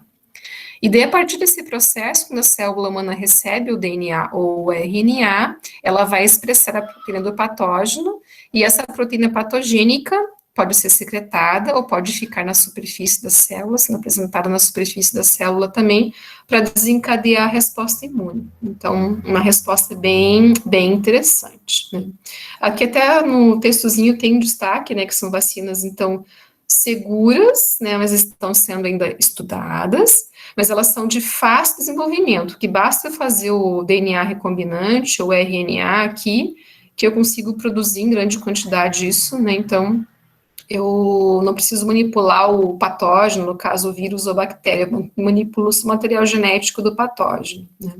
Só que a gente não tem até agora nenhuma vacina com essa estratégia aqui licenciada. Então, muitas empresas que estavam estudando vacinas de DNA, né, que estavam em fases, né, de estudo bem iniciais, fase 1, fase 2, agora com esse negócio do corona, elas estão para tentar finalizar, né, estudo de fase 3 para poder liberar a primeira vacina de DNA ou de RNA para utilização em seres humanos. A gente tem vacinas, assim, com essa estratégia para utilização em animais, a gente tem algumas licenciadas, mas para seres humanos não temos, né? Então, a expectativa agora em relação a essas vacinas. Aqui eu coloquei só algumas informações a mais em relação às vacinas, então, feitas com DNA. Geralmente se produz, então, um DNA circular, um plasmídio, carregando, então, o gene que codifica a proteína antigênica, né, do patógeno que eu quero fazer o processo de imunização. E esse DNA, ele pode ser administrado nu, adquirido partículas, né, carregado por bactérias ou vírus, enfim. E a introdução se faz por via intramuscular, subcutânea, intranasal, eletroporação. A eletroporação é a técnica mais escrita agora nos últimos estudos, né? Então, eu acho que talvez fique dessa maneira. Então, se usa um equipamento como esse que a gente vê aqui, que é o eletroporador. Então, você faz administração por eletroporação através, né, da introdução do patógeno com esse, como se fosse um pequeno choquezinho que a célula recebe e ela abre poros, então, que vão permitir que o DNA entre dentro das células. Tá? Aqui embaixo uma figurinha mostrando também essa estratégia da vacina de DNA, né, onde se extrai o DNA do patógeno, né, se produz muitas cópias, isso eu consigo fazer facilmente através de uma amplificação, por exemplo, por reação de PCR, como a gente já tinha visto em aulas anteriores. Clono esse segmento de DNA num plasmídio, também eu consigo facilmente fazer isso, e produzo grande quantidade de plasmídio para inoculação também, eu posso fazer inoculação, né, via injetável. E daí a célula vai receber aquele material diferente, né, aquele segmento de DNA diferente, e ela vai começar a expressar esse DNA diferente. Vai produzir moléculas de RNA, que vão ser traduzidas em proteína, que no caso aqui vai ser que proteína? Vai ser a proteína do agente patogênico, que ela pode secretar ou apresentar na superfície da célula. Aqui eu coloquei mais uma figurinha, só para a gente entender como é que se produz o DNA recombinante para vacina de DNA. Então, você tem que ter, lógico, o patógeno em cultivos pequenos, no laboratório, para você extrair, no caso ali, o ácido nucleico, seja DNA ou seja RNA.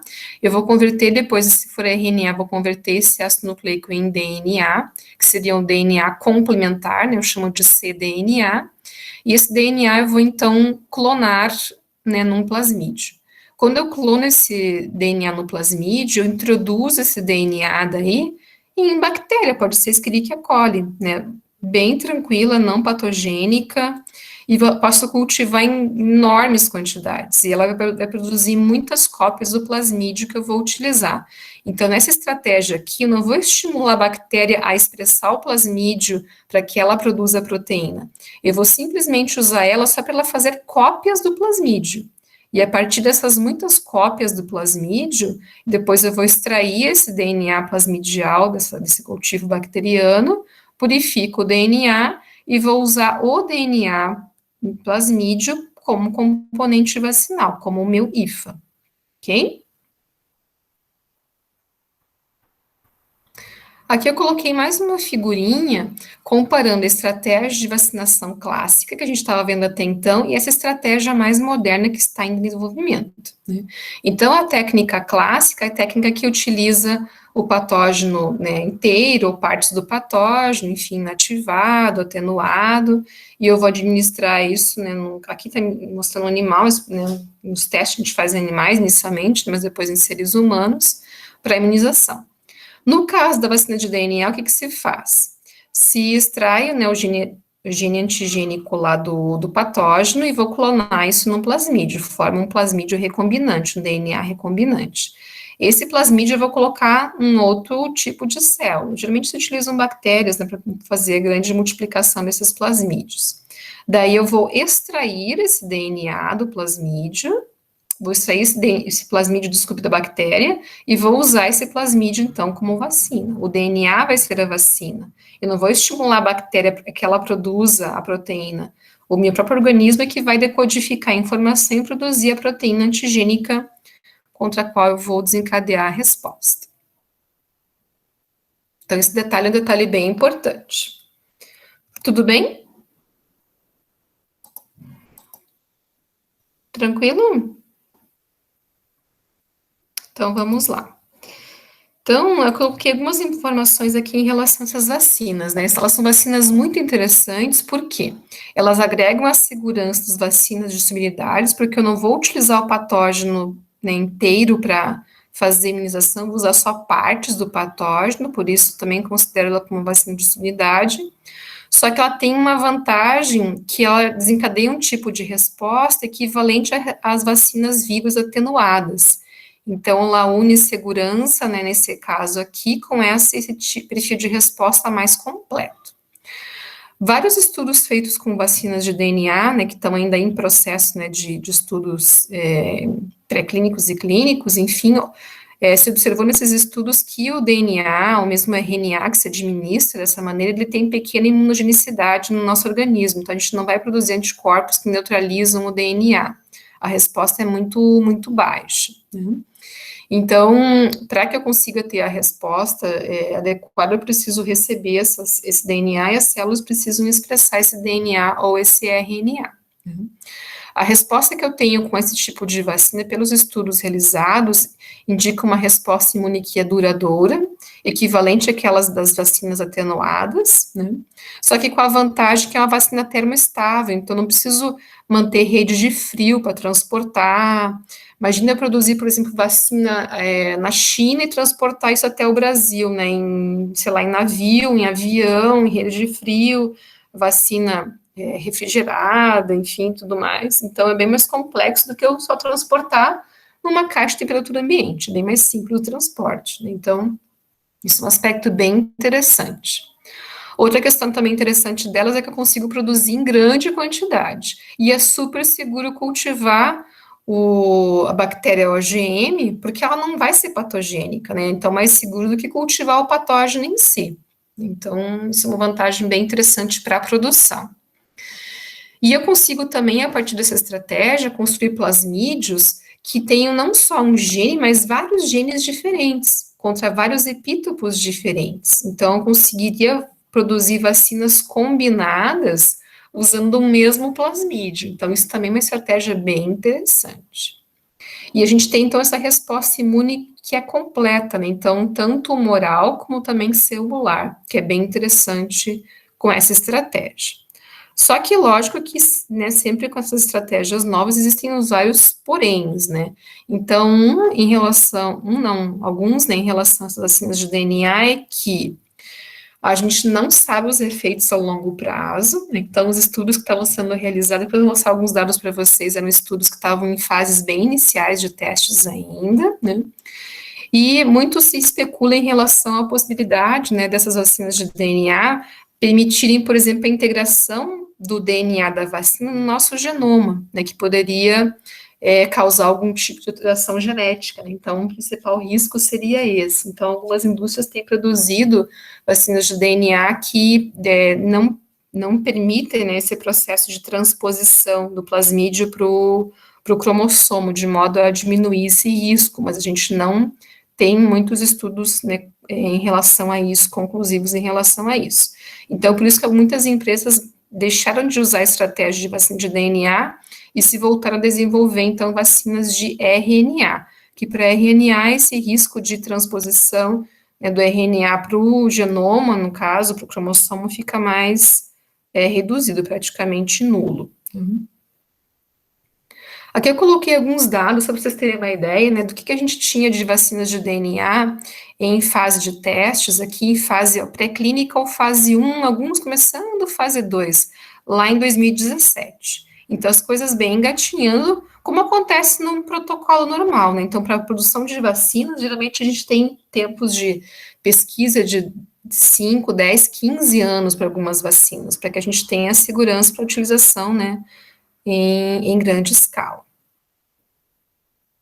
Mas com a questão da pandemia, muitas coisas mudaram, né? Então, eu coloquei até essa figurinha mostrando que entre as diferentes estratégias que estão sendo desenvolvidas, também se encontram as vacinas de DNA e as vacinas de RNA, entre as várias outras propostas para prevenção, né, como profilaxia para a Covid-19. Então, vacinas, por exemplo, inativadas, atenuadas, vacinas que utilizam vetores virais, como adenovírus ou lentivírus. Então, existem várias plataformas que estão em estudo para buscar, né, a obtenção de uma vacina que consiga controlar a pandemia de Covid-19. E dentre essas também a gente tem vacinas de RNA. Né? As vacinas de RNA, elas não eram muito pensadas antes, porque elas eram bem difíceis, né, de serem usadas. Por quê? O RNA é um tipo de molécula que é bem mais instável do que o DNA, a gente já tinha visto isso em outros momentos, né? Então, ele é mais passível de sofrer hidrólise ou atuação de RNases, que são as enzimas que destroem os RNAs, inclusive no nosso organismo. Então, isso dificultaria um pouco o uso das vacinas de RNA, né? Também a baixa expressão desses RNAs exógenos, estranhos em vivo, e a dificuldade do RNA passar por membranas, né? Então, para tentar minimizar essas dificuldades, o que as empresas têm feito? Elas têm modificado um pouquinho a sequência do RNA para aumentar a estabilidade desse RNA e também o perfil de expressão, então modificações em porção 5' 3' desse RNA, com alguns segmentos, sequências que são comuns, que a gente encontra, inclusive nos RNAs mensageiros humanos, né?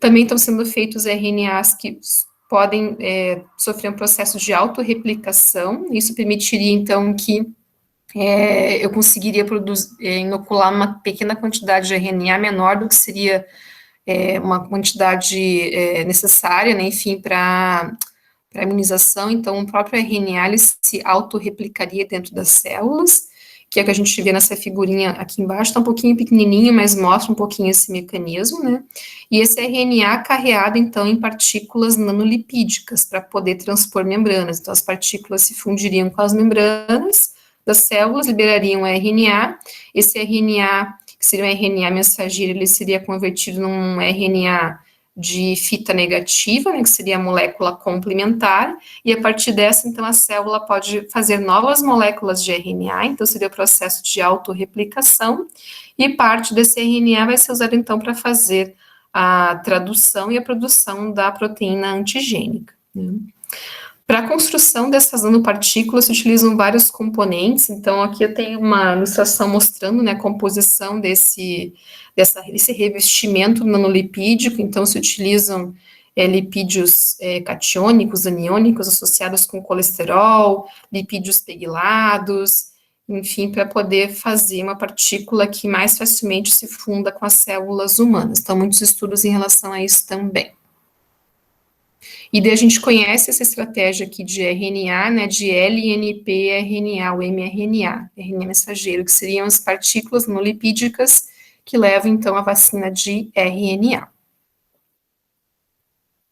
E aqui uma tabelinha mostrando também algumas vacinas que estavam em desenvolvimento, em 2017 também, então, de duas empresas, principalmente no mundo, que é a Moderna, que é uma empresa americana, e essa CureVac, que eu não sei se é americana, não lembro agora qual que é a origem dela, mas a Moderna, sim, americana, e produzindo, então, vacinas de RNA para vários patógenos até então, né, que a gente tinha, né, uma intenção de obter, então, vacinas que fossem efetivas. Então, vacina contra a raiva, contra HIV, contra chikungunya, zika, influenza, né, alguns tipos de influenza que também se acreditavam que teriam risco, né, de causar pandemias, né, como acontece agora, infelizmente, conosco com o coronavírus, né? Então, todos os estudos bem iniciais, pré-clínicos ou clínicos de fase 1, então, bem iniciais. Mas depois que veio a pandemia, muitas coisas mudaram, né? Então, hoje uma corrida para tentar obter o mais rápido possível essas vacinas, né?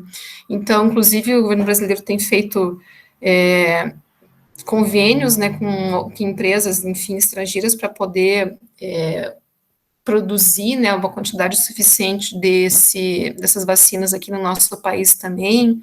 Então, a Fiocruz, né, assinou parceria com empresas, o Butantan em São Paulo também. Então, várias, né, estratégias estão sendo utilizadas.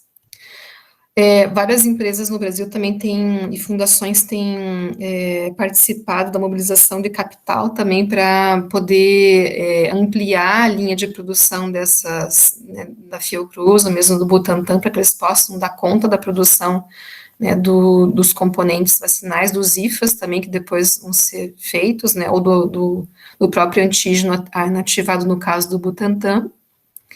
Só que agora, nos últimos dias, a gente né, recebeu aquela notícia, né, de efeitos adversos graves envolvendo um dos tipos de vacina, que é aquela da vacina da Universidade de Oxford, na Inglaterra, né, junto com a empresa AstraZeneca. Então, parou tudo na semana passada, né, em relação às pesquisas, mas voltou tudo nessa semana, né, então a gente está acompanhando agora, né, como é que está evoluindo o processo, mas parece que aquelas reações adversas não eram associadas à vacina, mas informações, assim, maiores não temos em relação também a esses estudos. E aqui eu coloquei um mapa mostrando os diferentes tipos de vacinas contra coronavírus que estão em desenvolvimento. Esse mapa, ele foi feito a partir de estudos liberados até maio de 2020, então, de empresas americanas, europeias, na China, Austrália, enfim, vários outros países, a gente tem mais outros países agora também envolvidos aqui, e os tipos de vacinas, né, então, vacina de DNA, vacina de imunidade, no caso proteica, vacina com vetor viral, vacina inativada, vacina de RNA, então tem vacina de tudo quanto é tipo agora, e todo mundo está correndo atrás para tentar aprovar a primeira vacina, né, para uso em humanos, para Covid.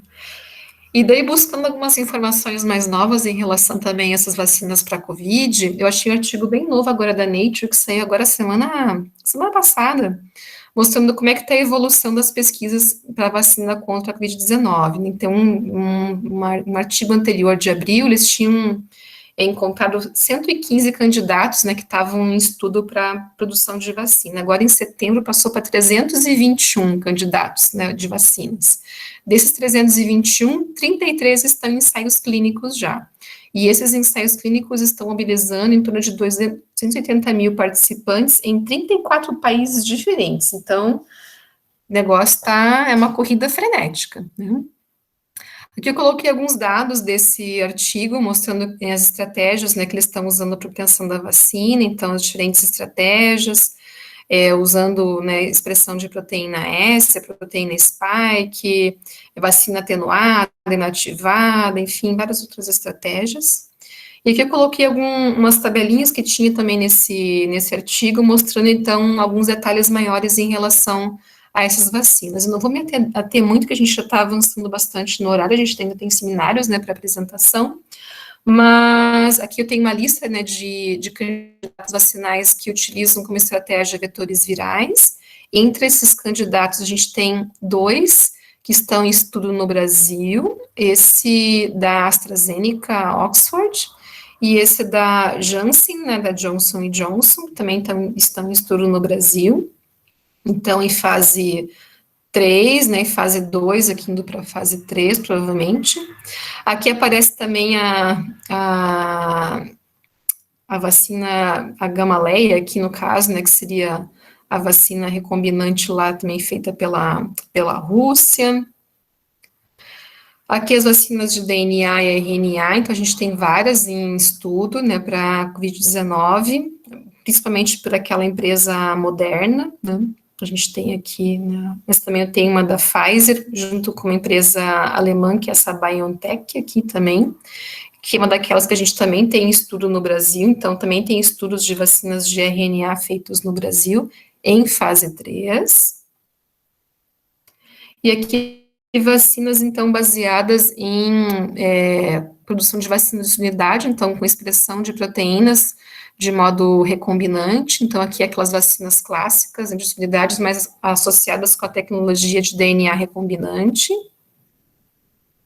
E aqui, vacinas, então, inativadas. Nas inativadas também temos essa aqui que está sendo testada no Brasil, que é da Sinovac, da empresa da chinesa lá, associada com o Butantan, também em fase 3 já, né, de testes. Então, tem muita coisa rolando aí em relação a essas vacinas, né, e não sabemos o que vai acontecer, estamos acompanhando, né. Mas eu achei uma frase bem interessante no material, né, que eu estava pesquisando agora para as vacinas, e trouxe aqui para colocar para vocês, porque eu acho que é bem isso que vai acontecer, né. Seja qual for o tipo de vacina que for produzida para a gente conseguir imunizar as pessoas contra o coronavírus, a única certeza que você tem até agora é de que a biotecnologia vai ser empregada nesse processo. Não sei qual que vai ser a estratégia. Se vai ser vacina de DNA, vai ser vacina de RNA, se vai ser vacina de unidade recombinante, inativada, atenuada, não sei. Mas independente da estratégia que for usada, vai ter biotecnologia associada com esse processo.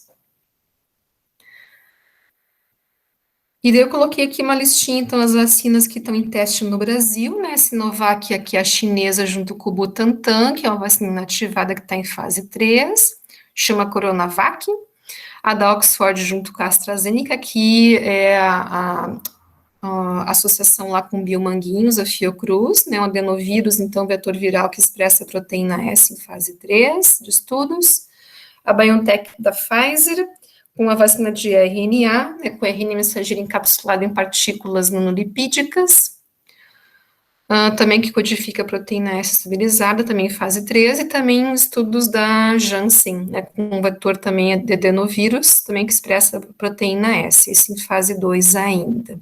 Então, não sabemos o que vai acontecer, estamos acompanhando, todo mundo na expectativa para tentar ver qual vai ser a vacina primeiro licenciada no mundo para utilização. Embora a gente tenha informações, né, que os russos já estejam imunizando algumas populações lá, né, mas não temos vacina licenciada, né, para utilização em outros países.